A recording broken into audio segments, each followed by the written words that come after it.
Since 2000, they went up and up and up, and if they carried on in that vein, look, they might have gone up to there. Now there's this big gap, so we're all worse off to the tune of about £201.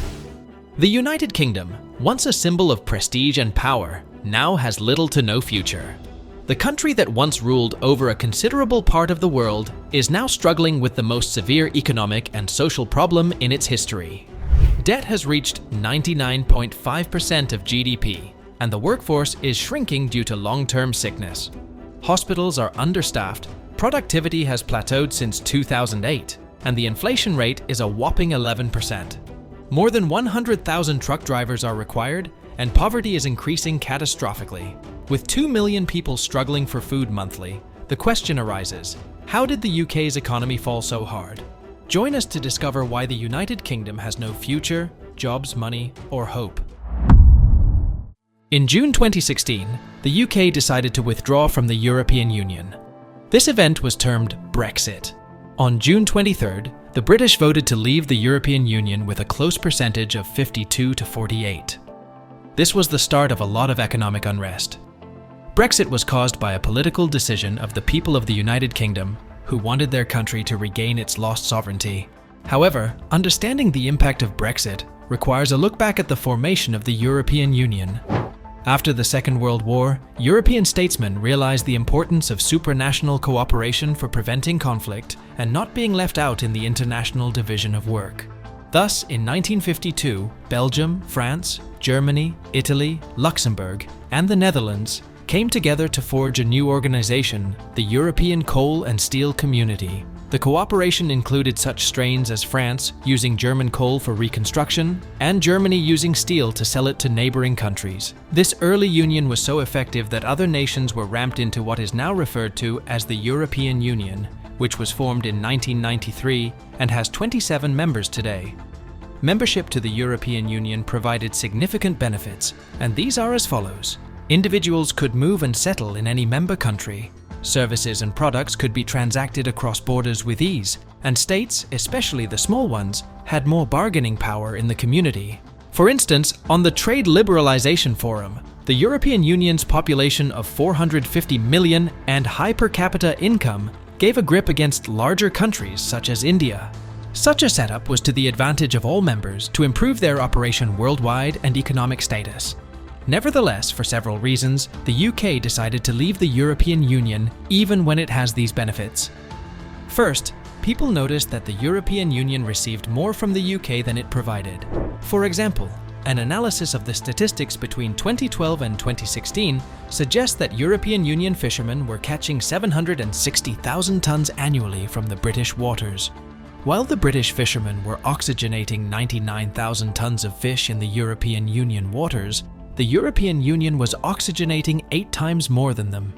Furthermore, the UK's net payment on the European Union budget in 2013 was about £10.76 billion, which only serves to augment a feeling of financial inequality.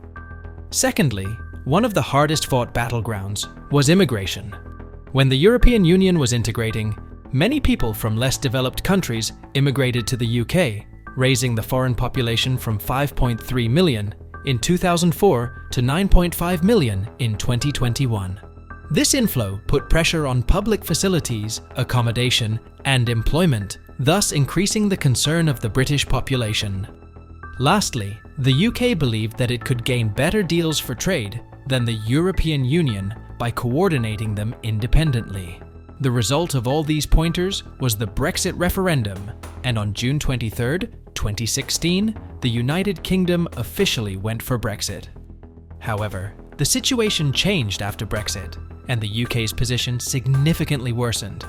The basic economic signs are unwilling and disturbing, including a rapidly increasing level of debt, a decreasing population of employees, and a blockage of job vacancies. Inflation hit a 41-year high of 11.1% in October 2022, severely impacting household finances. Poverty rates are also climbing. Food prices in England surged by 13.6% over the past year, with record housing costs further squeezing UK households. So, what went wrong with Brexit? And why did the United Kingdom deteriorate to such a poor economic state? The first major blow came from trade. Before Brexit, the European Union was the UK's largest trading partner, with 42% of UK exports and 48% of UK imports linked to the EU. After Brexit, the UK left the customs union, which previously allowed goods and services to move freely without import duties. Consequently, UK goods now face taxes when entering European Union countries. The UK hoped to mitigate this by signing free trade agreements with European Union countries, allowing trade with little to no taxes. However, this strategy hit a significant snag, not just for the UK, but also for India. Both the UK and India are service-driven economies rather than manufacturing powerhouses. The UK exports financial services, while India is known for IT services. This reliance on services presents challenges that manufacturing-driven economies need to face. Firstly, manufacturing sectors can offer employment much more significantly than what skilled and unskilled workers can expect. For instance, India's IT sector contributes 7.5% to its GDP, whereas the textile industry accounts for 2.3%. However, the textile industry employs 45 million people, compared to the IT sector's 5.43 million. Manufacturing, therefore, leads to more employment opportunities, particularly for the illiterate. Secondly, the manufacturing industry is less affected by swings in the economy than the service industry. The downturn in 2008 deeply affected the financial and marketing services industries, while those dealing in essential goods, such as Nestlé and Unilever, were not affected much. Customers may reduce the frequency of going to a store, but require necessities such as razors and baby foods. Lastly, increasing the production level to increase exports is easier than increasing the service businesses. Increasing the production from 10,000 to 20,000 units of a product is not very difficult with new machines and more people. On the other hand, increasing the number of clients in a financial services business from 20 to 30 is often a Herculean task. Based on these benefits, one can easily understand why the UK's economy suffers after Brexit, for 81% of which the service sector is responsible. The problems with compliance with 27 different countries' regulations disrupted the service industry in the UK. Then, the pandemic and the Russia-Ukraine war worsened the situation. These explain the combined calamity that has befallen the UK at the moment. The COVID-19 pandemic affected the UK economy worse than any other event in the last 334 years. The Office for National Statistics reported a staggering 99.9% drop in GDP for 2020. While there has been some recovery, growth remains slow, averaging around 0.2% monthly in early 2024. Nevertheless, there is no stable economic growth as the threat of war has intensified, with the invasion of Ukraine complicating the recovery process for the UK. These two considerable shocks greatly affected both the service and the manufacturing sectors, exposing Britain's dependence on the service industry. Unemployment is forecasted to increase to 4.6% by the end of 2024, driven by the after-effects of the Bank of England's interest rate hikes.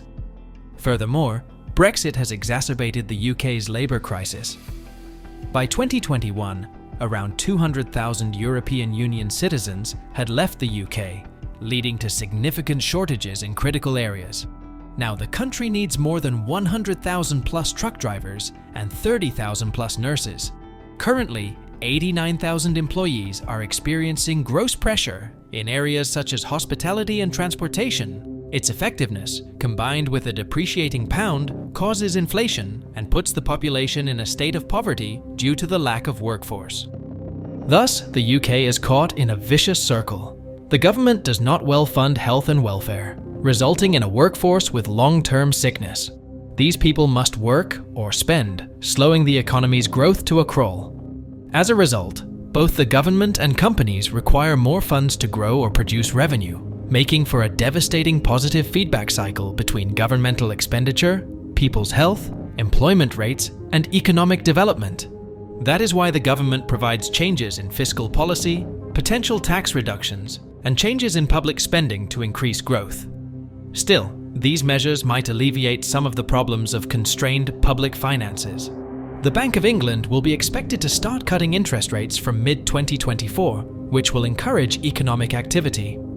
However, looking at the overall incremental rates of growth, The long-term forecast unveiled is a relatively low figure of only 0.25% growth in 2024. The United Kingdom's new harsh economy has been largely defined by the near-complete halt during the pandemic, extremely high inflation, human resource shortages, and over-concentration of services. Can the UK successfully maneuver around these barriers and achieve sustainable economic development? Or is it destined to suffer through a long and dull phase of stagnation? Let us know in the comments below.